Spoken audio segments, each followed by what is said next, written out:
नमस्कार दोस्तों, मैं महेश कनौजिया। जैसे कि आपको बता दूं कि आज परिवहन मंत्री प्रताप सरनाईक द्वारा एक प्रेस कॉन्फ्रेंस का आयोजन किया गया था। इस प्रेस कॉन्फ्रेंस के माध्यम से उन्होंने जानकारी देते हुए कहा कि जो उत्तन डंपिंग ग्राउंड है वहां पे गीला कचरा डाला जाता था, जिससे वहां के आसपास के रहवासियों को काफी समस्याएं आती थी। और साथ ही में उन्होंने मेट्रो कार शेड को लेकर क्या जानकारियां दी है, आइए देखते हैं। सबसे पहले मीरा भाईंदर शहर के हमारे सभी लोगों को ये कहना चाहता हूँ कि हमारी उत्तम की जो डंपिंग ग्राउंड का सवाल था, वो पिछले कई सालों से मीरा भाईंदर शहर के लिए आप लोगों को पता है कि उसकी वजह से बहुत सारे प्रॉब्लम्स क्रिएट होते थे। हमारी जो इस मीरा भाईंदर शहर के प्रथम विधायक जो अभी हमारे में नहीं है, गिलबर्ट जॉन मेंडोजा ने उस उत्तम का प्रकल्प रद्द करने के लिए बहुत ही कोशिश की, आंदोलन किया, हमारे नागरिकों के साथ वो रास्ते पे उतरे, फॉलो भी शासन के साथ किया था, मगर वो कुछ कारणों की वजह से नहीं हो पा रहा था। और हमारे जो मुख्यमंत्री के तौर पे एकनाथ शिंदे जी थे, उन्होंने मीरा भाईंदर शहर के लिए 1800 करोड़ रुपए का निधि दिया था। तो इसमें से मैंने 100 करोड़ रुपए का निधि ये उत्तम के डंपिंग ग्राउंड का जो कचरा है वो सब जगह पे जो फैला जाता है उसके लिए देने की मांग की थी, वो सैंक्शन उन्होंने की थी।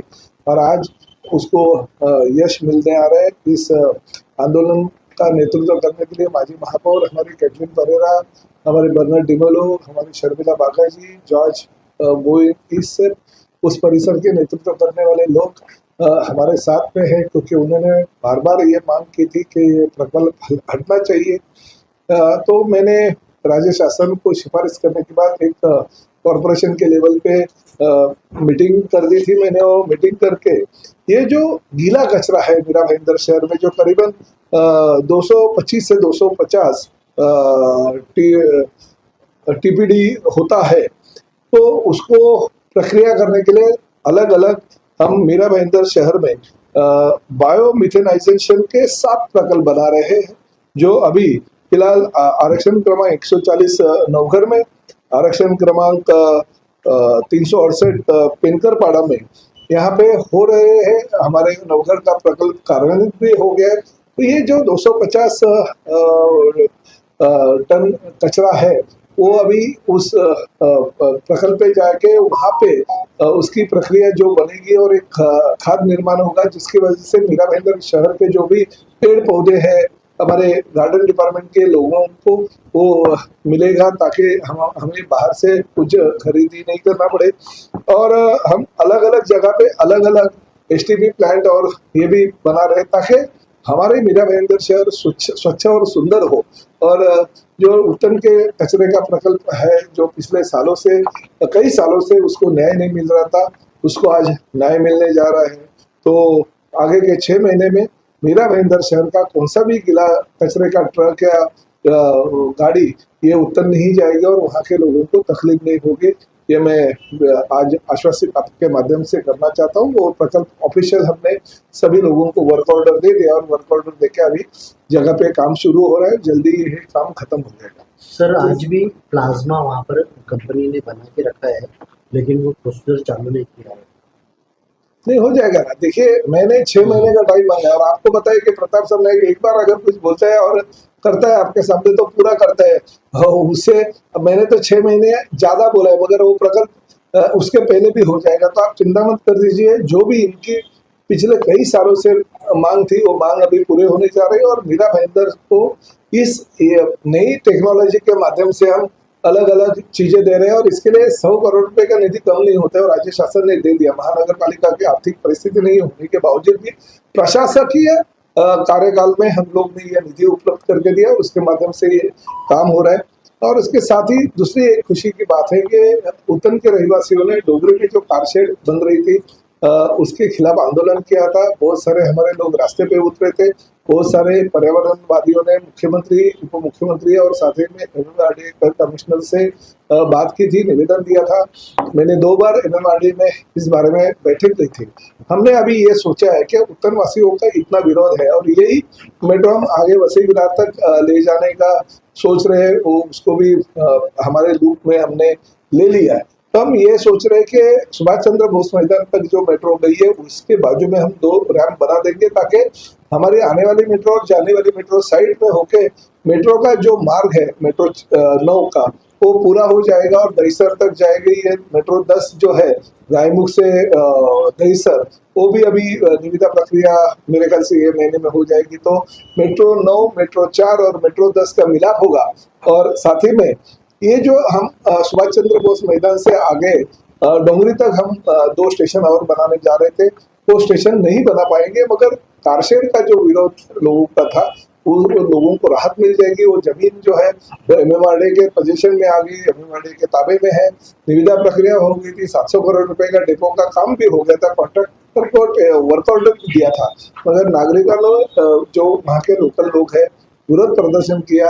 इसलिए हम शासन के माध्यम से यह सोच रहे हैं कि वो आगे नहीं लेके जाते हुए सुभाष चंद्र बोस मैदान से ही आज वो रुक जाएगा वो प्रकल्प और आगे हम नहीं जाएंगे। क्योंकि कुछ खारलैंड थी, वो जमीन हमें नहीं मिल रही थी, मैंग्रोव वहाँ पे बीच में थे, उसकी वजह से पर्यावरण वादियों ने विरोध किया था और आगे परमिशन उसकी हमें नहीं मिल रही थी। ये सब चीजें ध्यान में देखते हुए लोगों की भावना का आदर करते हुए 99% अभी भी मैं 100% नहीं बोलता हूँ, मगर 99% वो प्रकल्प रद्द करने की शासन की भूमिका है। मतलब उत्तर में अभी कारशेड नहीं बनेगा? उत्तर में कारशेड नहीं बनेगा। सर 2 प्रश्न है डंपिंग को लेके। इसके पहले 2 साल पहले देखिए सर, जब भाजपा की गवर्नमेंट हुआ करती थी तो वो सूखे कचरे को लेके एक प्रोजेक्ट लेके आए थे, जिससे शिवसेना ने विरोध किया था। इस बार आप बायोमैन गीले कचरे को लेके आ रहे हैं, तो आपको नहीं लगता जाने वाले चुनाव को देखते हुए भाजपा वहाँ क्या भूमिका लेगी? नंबर 1। और नंबर 2 ये कि सर विषय बहुत इंपॉर्टेंट है, तो ऐसे समय में कमिश्नर क्यों यहाँ उपस्थित नहीं है? नहीं, देखिए ये फंड जो है प्रताप सरनाईक ले आए, राज्य शासन से एकनाथ शिंदे साहब मिल रहे हैं। ये जो ऑफिशियल मैं बात देता हूँ राज्य शासन का प्रतिनिधि शासन और मंत्री के तौर पे दे रहा हूँ, कोई पॉलिटिकल पार्टी का नेता करके नहीं दे रहा। मैं जो निर्णय बोला है वो निर्णय हो गया। और जो प्रकल्प नवघर का है वो कार्यान्वित भी हटकेश और नवघर का कार्यान्वित होने जा रहे हैं। ये पहले इसलिए नहीं बताया गया कि आप जो बोलते हो सही बात है। प्रकल्प अगर कुछ अच्छा लेके जाएंगे तो जानबूझकर कोई ना कोई पॉलिटिकल टीम आके वहाँ पे विरोध करती है। मगर इसलिए हम लोगों ने अभी तक पैसा दिया, वर्क ऑर्डर दे दिया ठेकेदार को, प्रकल्प कार्यान्वित किया और उसके बाद में मैं प्रेस कॉन्फ्रेंस लेके यहाँ पे बात कर रहा हूँ। मगर प्रशासकीय कार्यकाल में ये चीजें जो है हमें करने के लिए इजी के कमिश्नर जो दोनों है अभी के राधा विनोद शर्मा, इसके पहले के कमिश्नर जो है उन्होंने भी ये प्रकल्प के लिए बहुत ही हमें मेहनत किया, हमें सपोर्ट किया, इसलिए प्रकल्प कार्यान्वित हो गया। और ये प्रकल्प अभी पूरा होने जा रहा है। ऐसे नहीं है कि अभी शुरुआत करेंगे, नारियल फोड़ेंगे फिर तैयार होगा। ये कार्यान्वित है, प्रकल्प का काम चल रहा है और जल्दी ही खत्म हो जाएगा। मेरे ख्याल से इलेक्शन जैसे ही खत्म हो जाएगी कॉर्पोरेशन के, तो हमारे यहाँ का पूरा जो गीला कचरा है वो बंद हो जाएगा। 7 जगह कौन कौन सी? ये मैं आपको पूरा डिटेल दे देता हूँ, वो 7 जगह का आप नाम दे दो। और ये देखिए मैं जो लेटर लाया हूँ ये मेरा खुद का लेटर नहीं है। जो चीजें हो गई मीरा भाईंदर महानगर पालिका के लेटर हेड पे चीजें जो है उसकी जेरॉक्स में चीजें आपको ऑफिशियल जो है वो दे देता हूँ। ये ऑफिशियल है। सर महानगर पालिका के आयुक्त आते हैं, हर बार कोई नया नियम बनाया जाता है डंपिंग ग्राउंड को लेकर। इसके पहले सीसीटीवी कैमरे लगाने की बात किए थे, हर महीने हर कुछ महीनों के बाद में आग लगती है। इस तरह के हर बार हादसे होते रहते हैं। सही बात है आपका, यहाँ के स्थानीय लोगों को आपका सवाल सही है। भले गीला कचरा वहां पे नहीं होने की वजह से दुर्गंधी जो होती है वो तो खत्म हो जाएगी, मगर जो आप बोलते हो वो बात तो कायम रहेगी। क्योंकि कचरे की वजह से वहां पे आग लगती है और आग के धुएं की वजह से उत्तर डोगरी और साथ ही में मैंने कहा कि राई मुर्दाताओं को धुएं का जो स्मेल है वो लोगों को आता था, उसकी वजह से बच्चों को बीमारी होती थी, सीनियर सिटीजन्स को बीमारी होती है और बहुत सारे उत्तर के लोगों को आज भी उसकी वजह से बीमारी है। ये आपकी बात सही है, मगर देखिए अभी गीले कचरे का प्रकल्प हम जो है वो रद्द करने जा रहे हैं। 250 मेट्रिक टन जो कचरा है वो अभी नहीं जाएगा, तो दुर्गंध की समस्या दूर हो गई है। मगर जो समस्या कचरे को आग लगने की वजह से धुआं फैलता है और उसकी वजह से जो बीमारियां फैलती है और लोगों को जो सांस लेने का वगैरह तकलीफ होता है, उसके लिए हम बहुत ही अच्छा प्रकल्प लेके आ रहे हैं। उसके ऊपर नए टेक्नोलॉजी के हिसाब से हम काम कर रहे हैं और उसके लिए भी जल्दी से जल्दी लोगों को दिला सकते हैं। सर एक साल पहले शायद आपने टोगो वैन का एक प्रेजेंटेशन दिया था। दो टोगो वैन है, 2 टोगो वैन, यही प्रोजेक्ट में हमने 2 टोगो वैन भी ले ली है, वो भी कार्यान्वित हो जाएगी। साथ में ये प्रोजेक्ट के साथ साथ में ही है, वो साथ में ही है, वो तो पूरे शहर में घूमेगी। हमने 20 का प्रपोजल दिया था, मगर अभी 2 सैंक्शन हो गए, मगर पूरे शहर में 20 जगह पे वो टोगो वैन कचरे का जो कचरा लेगी और 15 दिन के बाद में वो घूमते रहेगी और 15 दिन के बाद में उसका करीबन 15 किलो कचरा मिल जाएगा। मतलब सब आने वाले समय में दिवाली की सौगात माना जाएगा उत्तन वासियों को। एक तो डंपिंग से नहीं, देखिए उत्तर वासियों ने बहुत भुगता है। मैं तो दिवाली अभी गई है, अभी मैं तो ये कहता हूँ कि उनको क्रिसमस की शुभकामनाएं आप देना चाहिए।